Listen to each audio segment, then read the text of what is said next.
Passion of the ക്രൈസ്റ്റിന് തുടർച്ചയായി മെൽ ഗിബ്സന്റെ പുതിയ ചിത്രം.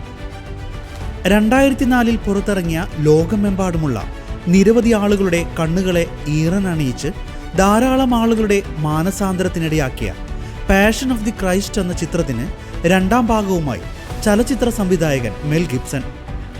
യേശുവിൻ്റെ പുനരുത്ഥാനത്തെ ആസ്പദമാക്കിയാണ് രണ്ടാം ഭാഗം പ്രേക്ഷകരിലേക്ക് എത്തുന്നത്.